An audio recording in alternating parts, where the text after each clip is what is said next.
Well, hello there. Thank you so much for joining us today on Best of Both Worlds. Today we have famous freehander Jamie Wallen with us, so you don't want to miss it. Stay tuned.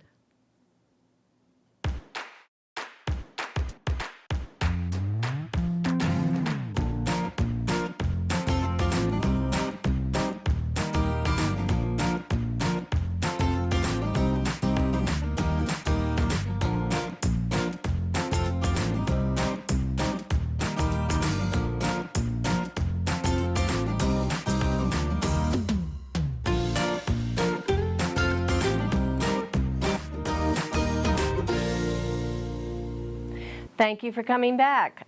Jamie, we are so excited to have you back with us. Thank you. We loved your project last time on the sun. And what are you going to show us this time?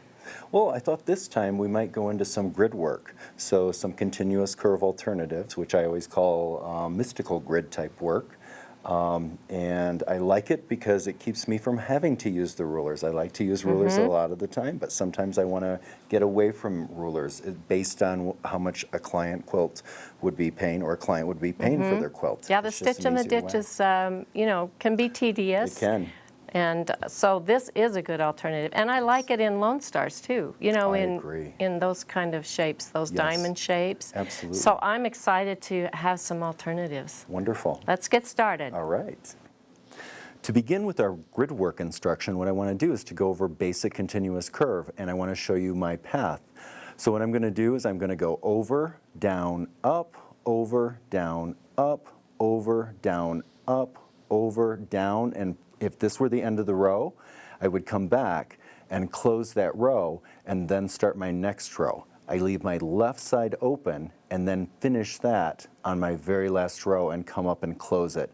The reason that I go over, down, up rather than over, over, over, over, and then down and then over, up, down is if I go over, down, up, I'm actually pushing any potential fullness down. So I'm not going to get any tucks in the corner. And if I did it the other way, I would get tucks. So I'm going to go ahead and I'm going to start to quilt out that first row with a basic pumpkin seed or continuous curve. Over, down, up. The key as well is to look at where you're heading, not where you're at. You're going to get a nicer curve if you actually focus on where you're heading as opposed to where you're at. Over, down, up, over, down, up, over, down, and now I'm going to head back and I'm going to go ahead and close that row. And again, I'm looking where I'm heading. I'm not looking where I'm at. And when you first start practicing this and you cross the lines here in the corner, don't worry about it. Focus on that once you get this in your muscle memory. And then if I were done, I would go ahead and slide right up. Now I'm going to slide down and we're going to do our next design. Okay, so on this next row, what I'm going to do is instead of a basic curve, I'm going to make a belly with a swirl that swirls in. My swirl is always clockwise.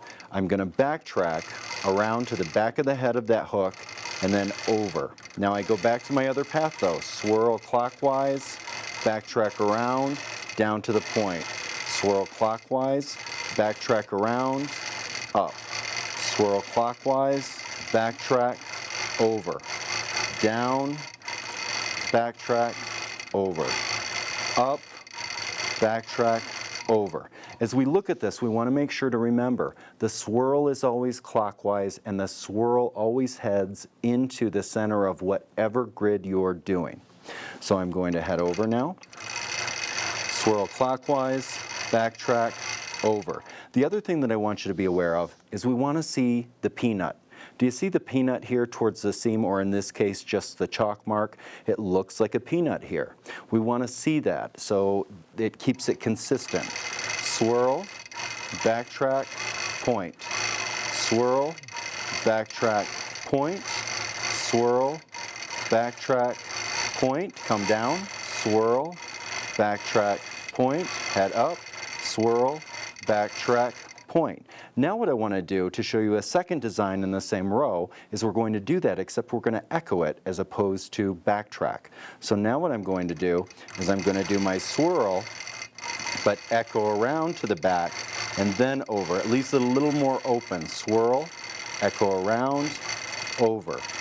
Up, swirl, echo around, up.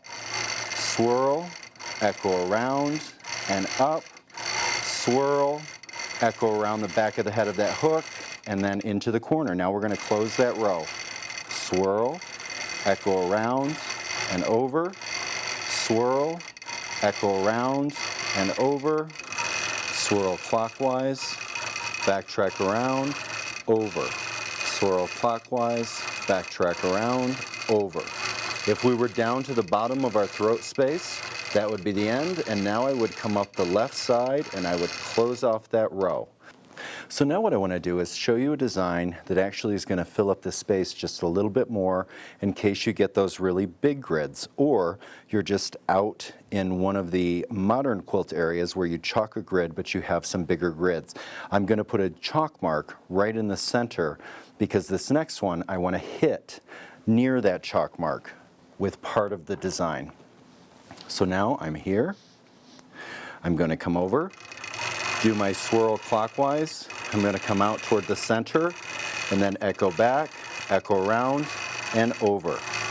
Swirl clockwise, spike toward the center, echo back, back, and down. So notice it kind of looks a little bit like one of those, the cockatiel thing at the top of their head. Back, back, and over.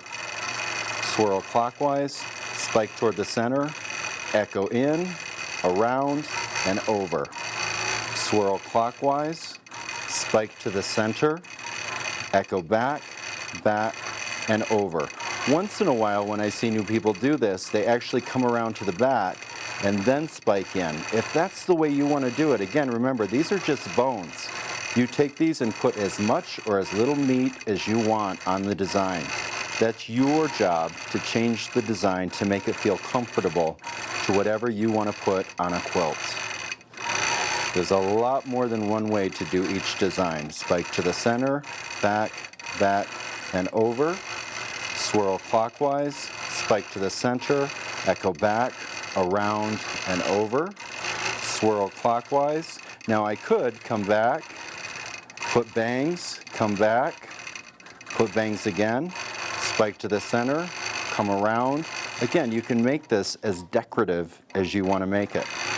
Swirl clockwise, spike around, spike to the center, echo back, and over.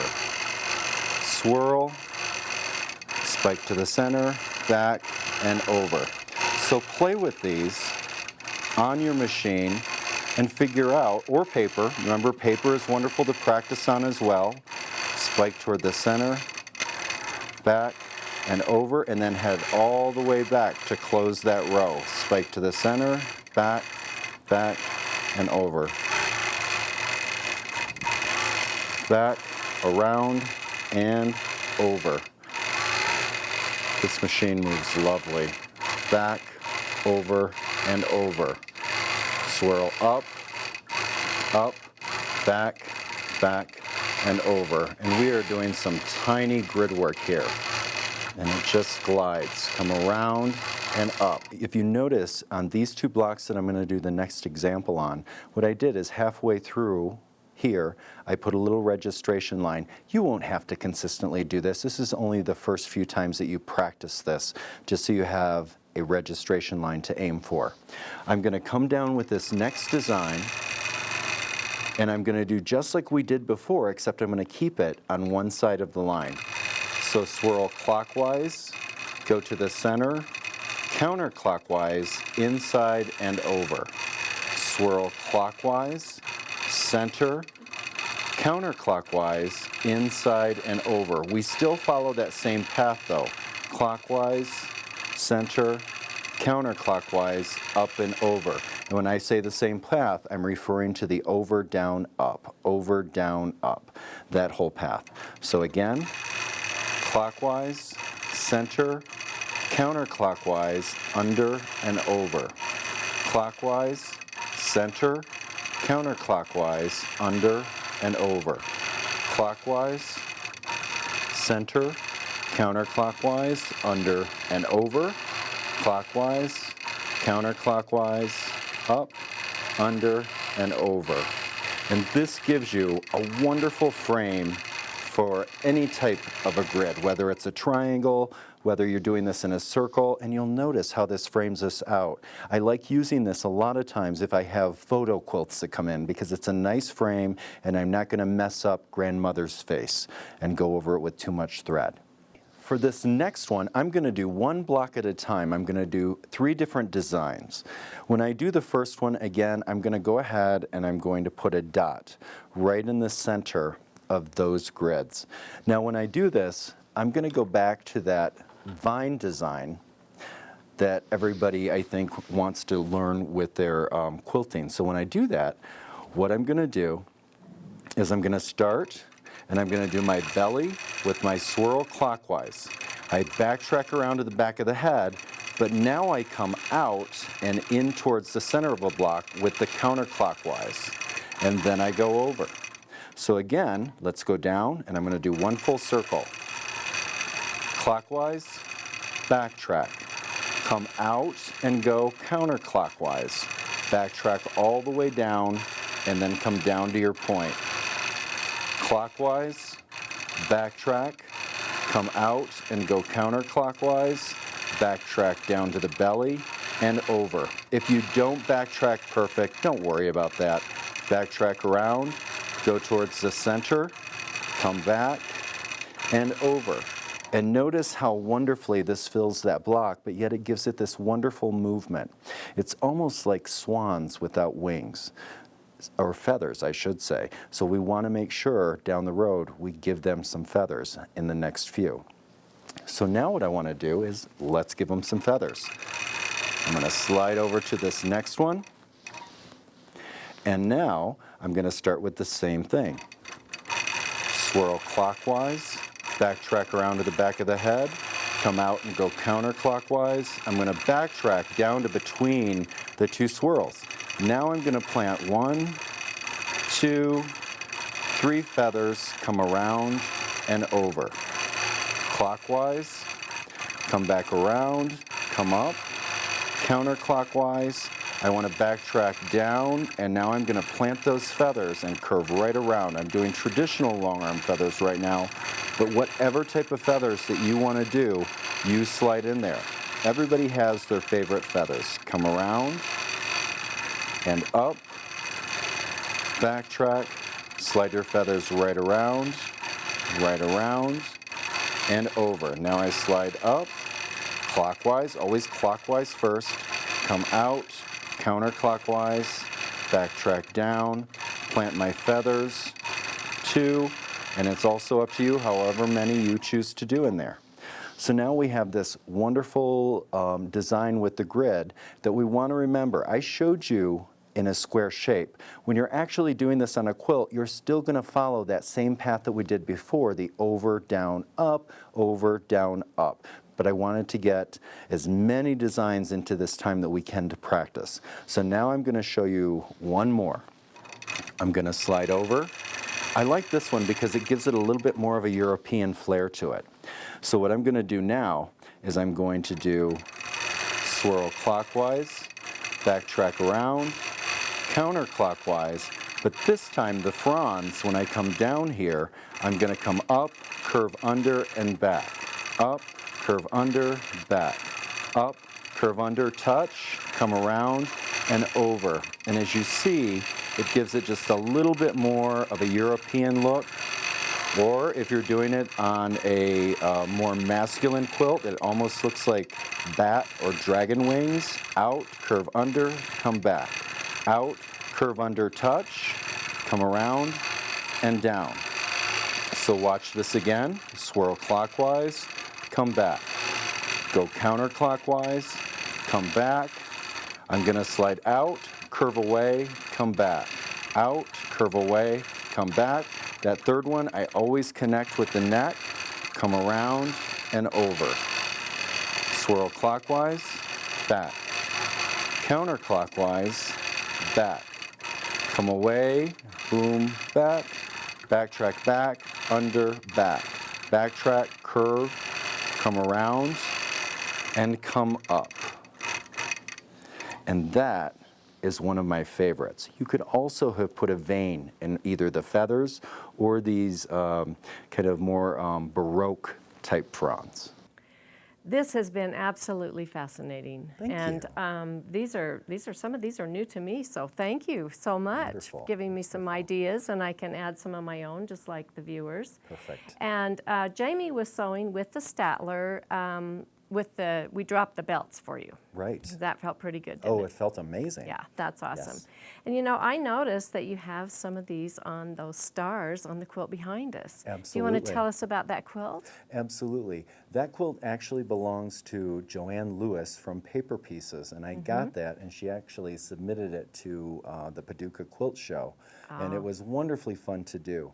I will say this, when I did do it with the English paper piecing, what I found is if you receive an English paper piecing quilt, I always ask the client for a second quilt top of either a light muslin or some sort of a light cotton, because all of the seams are open. And even though I do English paper piecing, I'm pretty tight with my stitches, but not everybody does that. Some of them are 1/4 to 1/2 inch apart with the whip stitching. Whoa, and so okay. you want to make sure to have that extra layer of fabric between the batting and the quilt top, just to keep that quilt more stable for years to come. That's a great tip. Yeah, that's awesome. Thank you for that too. Thank you. So as usual, it's been a pleasure, and I'm sure the viewers appreciate you coming too. It was an honor. It's Thank always you so an much. honor. And these designs, again, you can get at Quilter's Apothecary. We Yeah. have a whole book with them. Also, we have the digitized patterns available as well. Okay, well, we know where to go. Thank you for watching.